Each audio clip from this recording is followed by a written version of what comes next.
This message is for parents who were spanked as children, screamed at as children, told to shut up a lot as children. This message is for parents who are healing from their own childhood and teenage trauma while simultaneously raising children of their own. This message is also specifically for children who were raised in environments where they heard a lot of negative talking, where the people that were raising them were very prone to the habit or pattern of negative thinking, and if you grew up in a household where there was a lot of gossip or judging others that you heard. If you want to experience more peace in parenthood consistently, and if you want to continue to break these cycles that we've learned growing up of gossiping, judging others, and spanking, screaming, right? If you want to break these cycles, one of the major keys, one of the biggest hacks is to give yourself permission to use the moments that you hear a judgmental or critical thought about another or yourself, and to use it as a way to shift from the pattern of judging others and judging yourself to instead getting to know yourself very, very deeply. An example of this: when your child is just talking to you and they're just going on and on and on about the things that happened in their day, and you're cooking and you're trying to do a million things, right? And there's a thought that pops up that says, oh my gosh, why won't my child shut up right now? My child talks too much. When that pops up and you feel the ickiness of it, right? Because any negative thought you think about your child, yourself, or others is going to feel icky at this point if you're watching this video, because you are in a new paradigm now. You are in a new paradigm where you are very sensitive to operating in ways that you may have been taught to operate, but no longer resonate with who you've become, okay? So when you notice that icky feeling, when you notice that pattern of speaking negatively about yourself, your child, or others, when you notice that thought arises, so you've been programmed and conditioned to believe that other people talk too much. That means that you've probably also been told that you talk too much. So use this as an opportunity to get clear about what feels best for you. Either you want to start giving yourself permission to speak more freely and to feel safe to just express yourself the way your child is currently expressing themselves. Or maybe use this as an opportunity to reflect on how you want to be a little bit more silent more often. But instead of being critical or judgmental of our children or the other person who's talking a lot, we get to use what we're feeling about what they've got going on, and to instead of negatively, or instead of trying to change them or fix them, we can use the belief that we are becoming aware of to get more clear about who we are and who we want to become. So your child or somebody is talking a lot and it triggers you, and in your mind you're like, God, they talk so much. And then it's like, I actually want to start feeling able to talk as much as I want to. I actually was told to shut up a lot growing up. I actually want to feel free to express myself the way that they are. Or it might be, you know what, actually, because I'm noticing that I don't like someone who's just talking this much, maybe this is also helping me to see that I don't like talking this much. And I do kind of have a tendency to do this.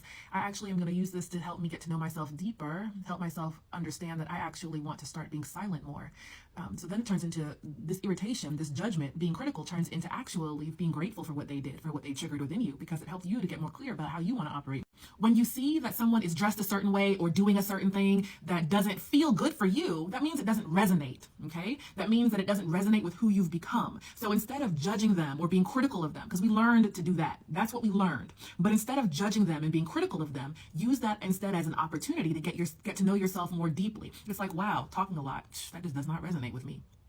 Thank you for helping me get clear on who I've become. I don't want to keep talking all the time. I actually am starting to prefer silence, and you know, or when you see a couple people, like maybe they're, you know, kissing in public and you just turns you off, instead of judging them for it, be like, PDA just isn't my thing. Thank you for helping me get clear on what doesn't resonate with me. And now I'm aware that in my current relationship or in my future relationship, PDA just doesn't really resonate. Thank you for helping me see more of who I truly am at my core. Similarly, when you see somebody, we've been programmed and conditioned to also be jealous and envious of people. That's gone. Not in this paradigm that you're currently in right now. That's over.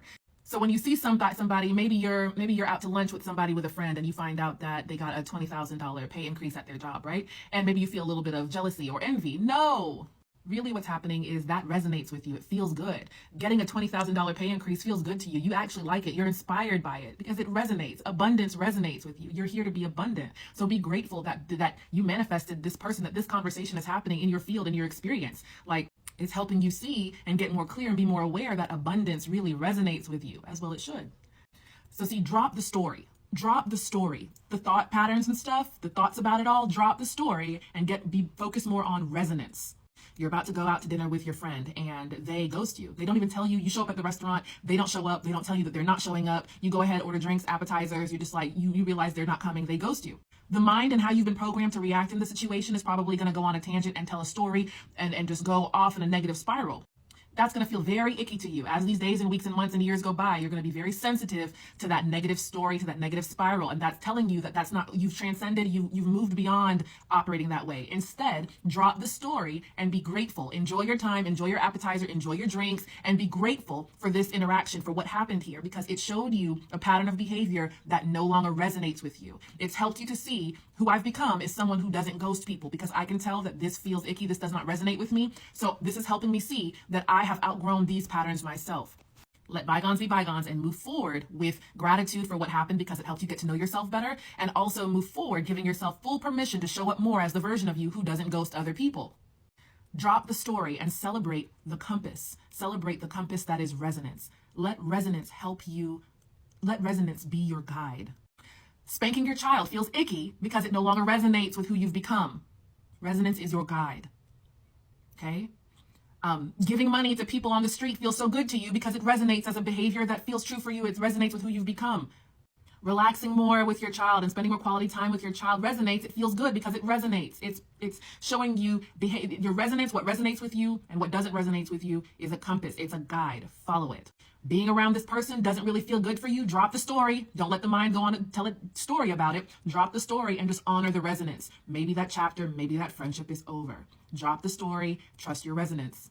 Talking shit about people doesn't feel good to you anymore. Being around people who constantly gossip doesn't feel good to you anymore. It doesn't resonate. Drop the story. We don't have to talk shit about the people who are talking shit about people. Drop the story and just honor your resonance. Let your resonance guide you. Let your resonance create your parenting style.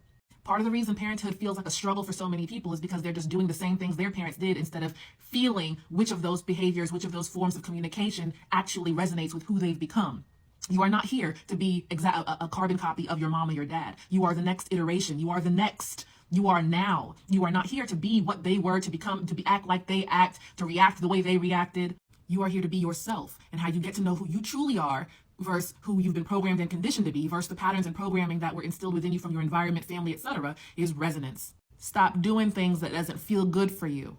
Stop hanging around people that doesn't feel good to hang around them. I don't even care if it's family. Stop putting yourself around people that it doesn't feel good to be around.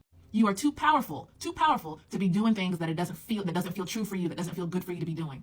Trust yourself, follow your heart, and instead of judging and criticizing and gossiping, use those moments to get to know who you truly are and who you are not more deeply.